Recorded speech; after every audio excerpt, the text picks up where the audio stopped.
আজকে আশুলিয়াতে যে নির্মমতম হত্যাকাণ্ড হয়েছিল 5ই আগস্ট 2024 সালে, সেই মামলার আজকে আসামিদের গ্রেপ্তারের যে ওয়ারেন্ট জারি করা হয়েছিল, সেই ওয়ারেন্ট তামিলের জন্য প্রতিবেদন দাখিলের জন্য দিন ধার্য ছিল। আজকে আইন শৃঙ্খলা রক্ষাকারী বাহিনী প্রতিবেদন দাখিল করেছেন যে এই মামলার 16 জন আসামির মধ্যে 8 জনকে গ্রেপ্তার করা সম্ভব হয়েছে, বাকি 8 জনকে গ্রেপ্তার করা সম্ভব হয়নি। একনল সোপ দেশের নাম্বার 1 হালাল অ্যান্টিব্যাকটেরিয়াল সোপ, ন্যাচারাল ব্যাকটেরিয়ালাইসিসের সুরক্ষায় ফ্রেশ ও অ্যাক্টিভ সব সময়।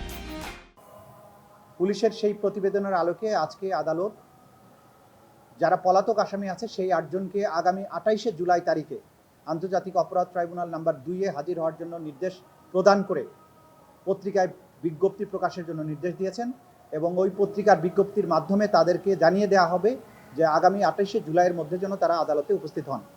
28শে জুলাই তারিখে যদি তারা আদালতে উপস্থিত হতে ব্যর্থ হন, সেদিন থেকে তাদের অনুপস্থিতিতে বিচার কার্য পরিচালিত হবে। এটা ছিল আশুলিয়া সংক্রান্ত মামলার আপডেট। আজকে নতুন আরেকটি মামলা আন্তর্জাতিক অপরাধ ট্রাইব্যুনাল নাম্বার 2-এ দাখিল করা হয়েছে।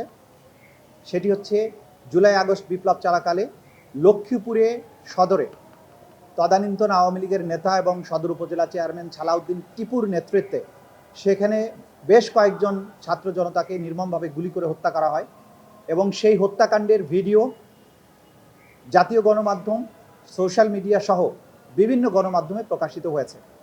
আজকে প্রসিকিউশনের পক্ষ থেকে সেই ঘটনায় যে সমস্ত আসামিরা জড়িত ছিল তাদের মধ্যে 3 জনকে ইতিমধ্যেই গ্রেপ্তার করা সম্ভব হয়েছে বিভিন্ন মামলায়। সেই 3 জনকে এই মামলায় অর্থাৎ আন্তর্জাতিক অপরাধ ট্রাইব্যুনালের মামলায় গ্রেপ্তার করে প্রোডাকশন ওয়ারেন্ট জারি করেছেন যে তাদেরকে যেন আগামী 28শে জুলাই তারিখে আন্তর্জাতিক অপরাধ ট্রাইব্যুনাল নাম্বার 2-এ তাদেরকে প্রডিউস করা হয় এবং সেই দিন থেকে তাদেরকে এই মামলায় গ্রেপ্তার দেখানোর জন্য আদালত নির্দেশ দিয়েছেন। যাদের বিরুদ্ধে এই প্রোডাকশন ওয়ারেন্টটা ইস্যু হয়েছে তারা হচ্ছেন আওয়ামী লীগের লক্ষ্মীপুর জেলার যে সমস্ত নেতা, তারা হচ্ছেন শাহিন আলম, হুমায়ুন কবির পাটোয়ারি এবং সালাউদ্দিন জাবেদ। এবং তারা যে সমস্ত ছাত্রকে হত্যা করেছিলেন তাদের নাম হচ্ছে লক্ষ্মীপুরে যে সমস্ত শহীদ হয়েছিলেন সাদ আল আফনান, সাব্বির হোসেন, ওসমান গনি পাটোয়ারি, কাউসার হোসেন, মোহাম্মদ সুজন, এই কয়েকজনকে তারা হত্যা করেছিলেন।